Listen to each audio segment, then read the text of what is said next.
le 2 juillet 2024. Cette date éveille en plusieurs personnes des souvenirs différents, car il y a certaines personnes qui se rappellent de 2 juillet comme la date où tout le monde allait à la Fikine. Il y a des gens qui se rappellent de cette date comme une ancienne période de stress à l'école, proclamation des résultats. Madame Manakel, vous, le 2 juillet, vous étiez plutôt à l'aise ou vous étiez toujours stressée par rapport aux résultats qui sortaient? Après les examens, à l'école primaire, on me suivait toujours pour me taper. En fait, moi, j'ai changé beaucoup d'école quand j'étais à l'école primaire. Je suis allée à l'école Maloula. Et puis mon père, comme c'était un politicien, je me souviens à l'époque avec le journaliste Kaninda, le père d'un journaliste aussi, d'un ancien journaliste, Ezefi Kaninda, qui aujourd'hui il est président du Jeunes de la FECOFA. Ils ont été arrêtés par Kengoa Dondo, plusieurs fois d'ailleurs. Et ça faisait que des fois, aujourd'hui vous êtes bien, demain vous n'êtes plus bien. Aujourd'hui vous êtes bien, demain vous n'êtes plus bien. Donc j'ai quitté l'école Maloula parce que mon père, on l'a arrêté, on l'a mis en prison, c'était au cachot. Après les difficultés, et puis on se retrouve, on habitait, c'était Salongo, pour aller à l'école, c'était devenu difficile. On me fait partir de là-bas, on me met dans une autre école à Lemba, école d'Anel, je ne sais même pas si cette école existe encore. Ça allait encore, ça c'était bien, c'était notre école privée. Après, bon, tout le temps des difficultés, les politiques et tout, à l'époque de Mobutu, puisqu'on parlait de cette histoire de politique à travers ta pensée du jour, on me met dans une école primaire publique, Saint-Augustin et Lemba. J'ai beaucoup aimé. Tu connais les écoles publiques, comment elles sont? Elles ne sont pas trop jolies, surtout à la cité et tout ça. C'est généralement négligé un peu. Oui, généralement négligé. C'est l'école primaire des filles qui est liée à Saint-Théophile. Pour ceux qui habitent à Lemba, ils peuvent avoir une idée. Et donc, je vais dans cette école. On me dit, yo, oh, tu as l'école, on français, osez là. Les bancs français souffrent dans les écoles publiques. Et je me retrouve, j'ai eu ce gros septembre de Toro bête le 2 juillet. J'étais obligée d'aller suivre la proclamation. Je sors de la proclamation. On me suit là comme si j'avais volé quelque chose. Non. Et j'étais en 5e primaire. En 6e primaire aussi, c'était pratiquement la même chose. J'ai dit un grand bonjour à Moupengi, à Loussou, une de mes amies d'école avec qui on est toujours amis jusqu'à présent.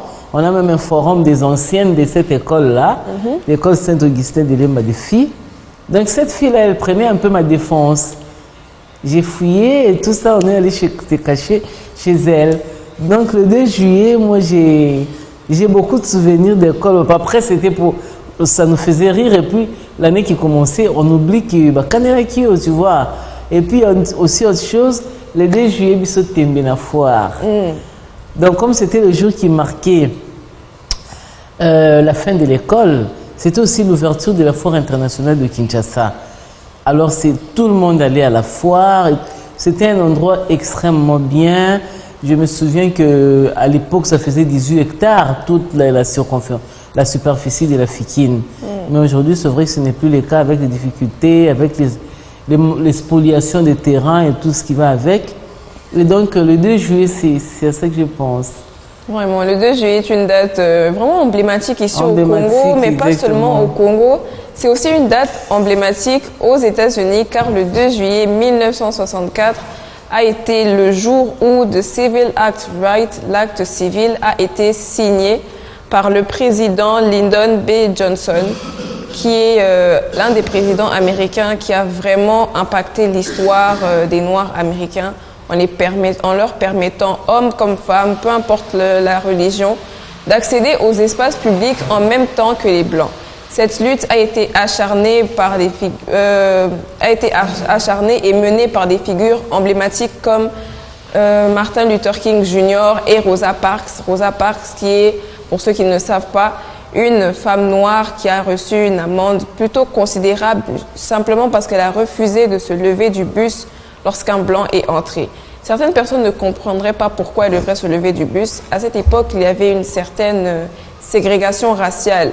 Les noirs étaient inférieurs aux blancs. Donc lorsqu'un blanc entrait dans un bus et qu'il n'y avait qu'une seule place, le noir qui était là devait se lever. Cependant, Rosa Parks a vraiment montrer qu'elle était avant-gardiste à cette époque et pensait déjà à l'égalité qu'on aurait aujourd'hui et ne s'est pas levée, a simplement décidé de rester assise. Cela lui a valu une amende, mais a commencé la lutte pour le droit à l'égalité dans les espaces publics. Qu'est-ce que vous pensez de cette lutte américaine que les Nord-Américains continuent de mener jusqu'à aujourd'hui, même si c'est un peu en soum-soum, comme on le dit? Oui, c'est juste un peu parce que on cherche à faire des colonisations d'une autre manière, hein. Mais c'est... Et même ceux qui font ils se battent contre le noir pour qu'il continue à être en dessous de l'homme blanc. Je pense, à mon sens, que ce sont des constructions sociales, en fait. Qu'on croit en Dieu ou pas. La couleur de la peau, vous vous rendrez compte que ça dépend aussi de l'environnement d'où ces gens sont venus. Oui, exactement.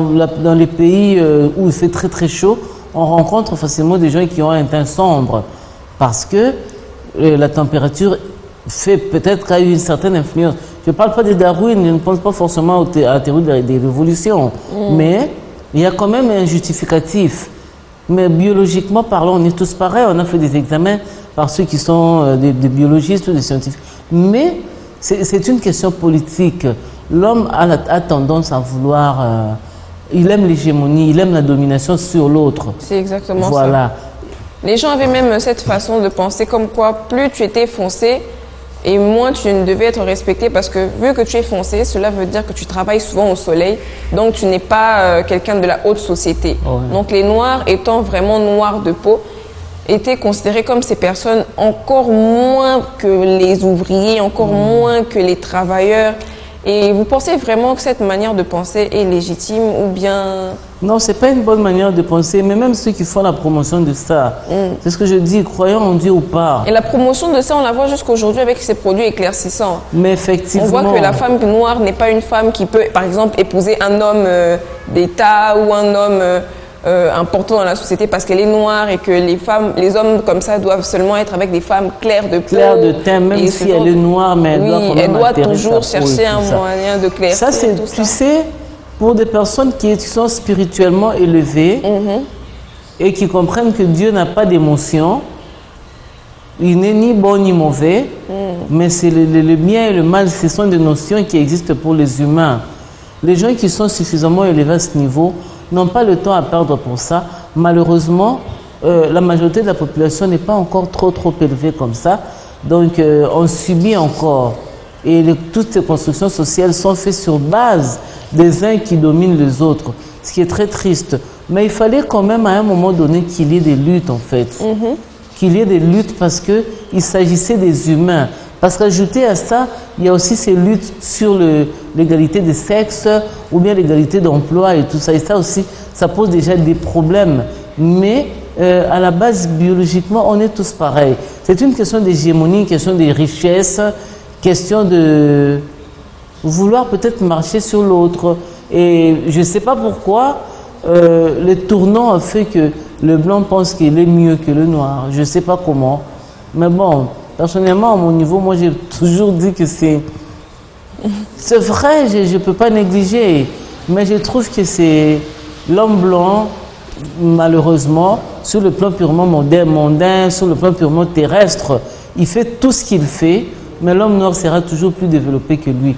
Je m'expliquerai, peut-être qu'on n'aura pas le temps ici, mais l'Afrique est très loin plus développée que l'Europe. Ce qui est clair. On dit que l'Afrique est le berceau de l'humanité. Oui, même au-delà de toute construction sociale, au-delà de toute... quand je dis construction sociale, je vois les créations des civilisations, les pensées de je ne sais pas moi quelle découverte. L'Afrique sera toujours plus développée que l'Europe. Mais, vu en mon sens, en fait, parce que si cette Europe était, ou l'Amérique était aussi développée que ça, pourquoi ils perdraient leur temps à venir ici pour chercher des choses à les transformer chez eux? Ne fût-ce que ça, parce que si tu n'as pas de quoi transformer, qu'est-ce que tu vas faire? Il y a aussi ça. Donc, bêtement aussi, que cela puisse paraître, les gens qui ont vu le film Wakanda, vu d'un sens purement matériel, on le verrait tel qu'on le voit, on penserait qu'il y a un coin au niveau de l'Afrique qui est aussi riche, qui est caché. c'est mental. C'est mental, c'est très spirituel. Ça n'a rien à voir avec quelque chose qu'on peut toucher.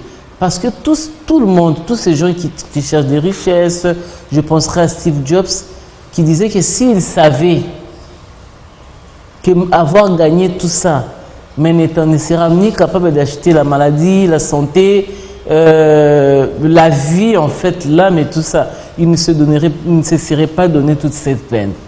Ça veut dire qu'on se rend compte qu'on perd tout ce temps pour des choses qu'on trouve, qu'on transforme et qu'on n'emportera nulle part. Exactement. Donc, en fait, la réalité, le besoin, la richesse, elle est ailleurs. C'est pour ça que je dis que l'Afrique sera toujours plus riche que l'Europe. Mais le problème, c'est l'aliénation. Qu'est-ce qu'on nous a fait entendre?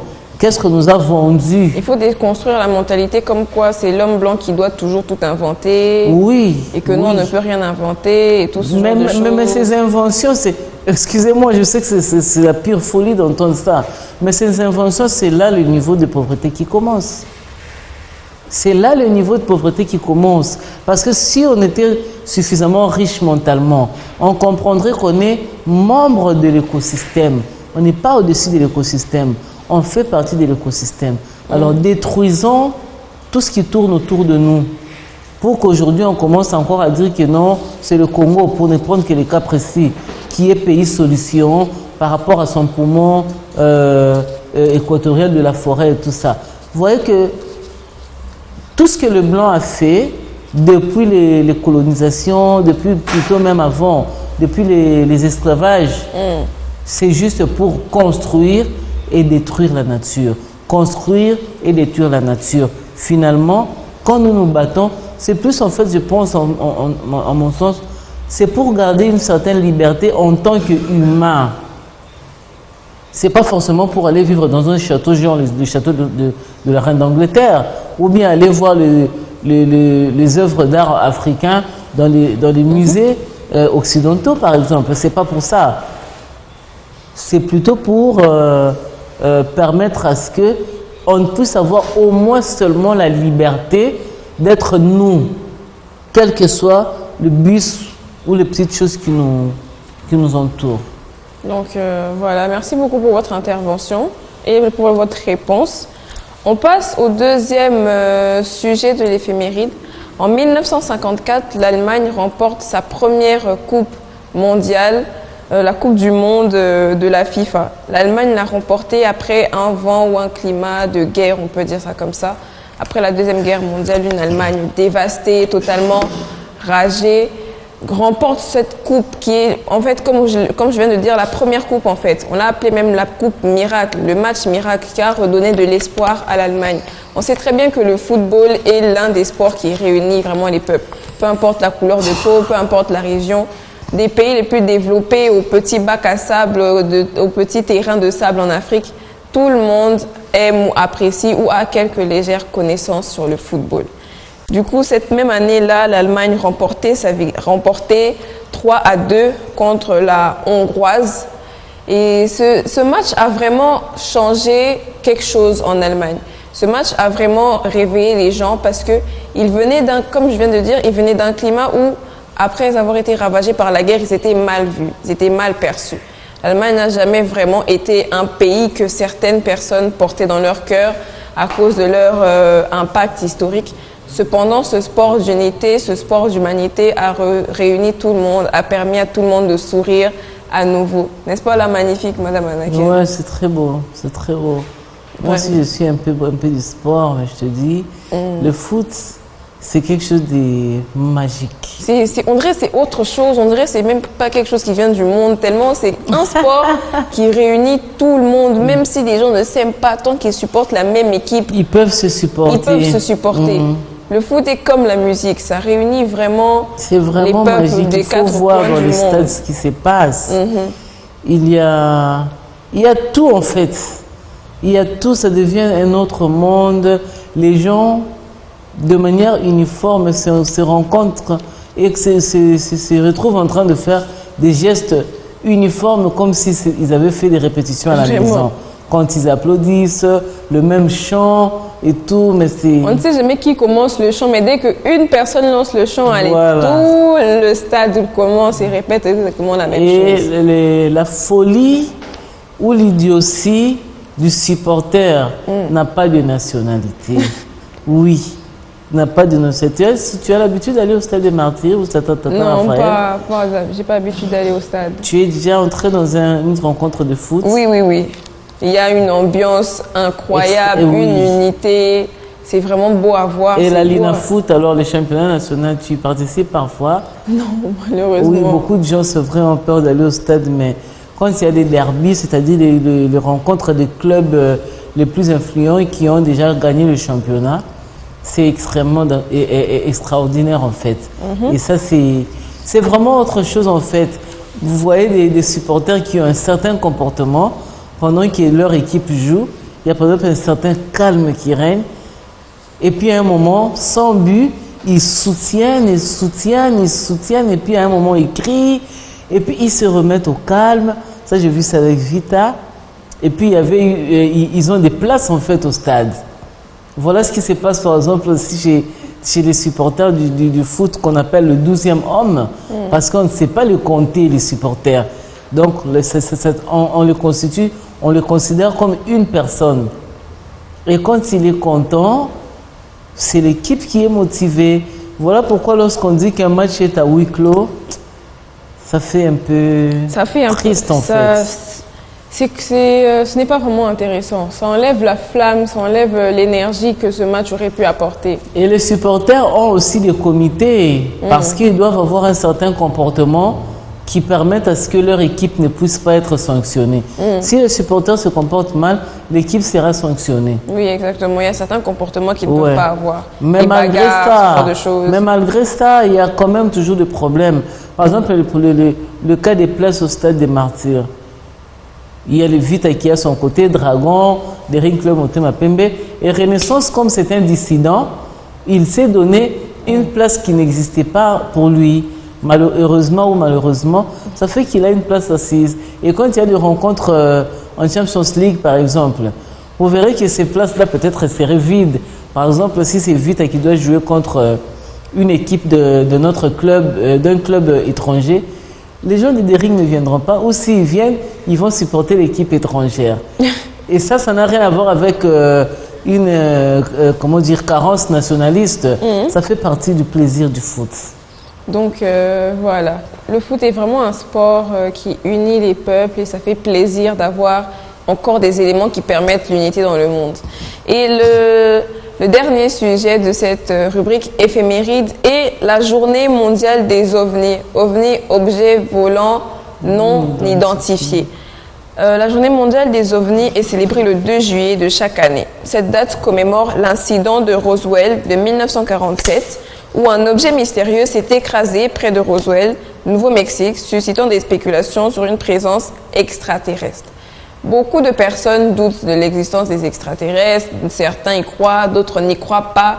Cependant, on n'a jamais vraiment eu de preuves concrètes que voilà, il y a des extraterrestres, ou on n'a jamais vraiment eu de message qu'on a pu décoder ou quelque chose comme ça. Donc, Madame Manakel, pour vous, selon vous, avec toutes les preuves, les preuves entre guillemets que les internationaux nous montrent, on a vu cet objet spatial, on a vu cette fusée, on a vu ça qui a atterri ici. Vous pensez vraiment que les extraterrestres existent? Vous pensez vraiment? Oui. Vraiment. Et qu'est-ce qui appuie votre opinion? Je pense que ça n'aurait pas de sens qu'il y ait une création. En fait, le problème, c'est au niveau de l'homme. L'homme pense qu'il est la créature la plus privilégiée du Créateur. Ce n'est qu'un élément dans l'écosystème, en fait. Au même titre que fourmis, moustiques et tout ce qui va avec. Lion, arbre et consort. Parce que s'il n'y a pas d'arbre, l'homme ne vivrait pas. C'est ça déjà avec le réchauffement climatique, on a des problèmes, des incendies et tout.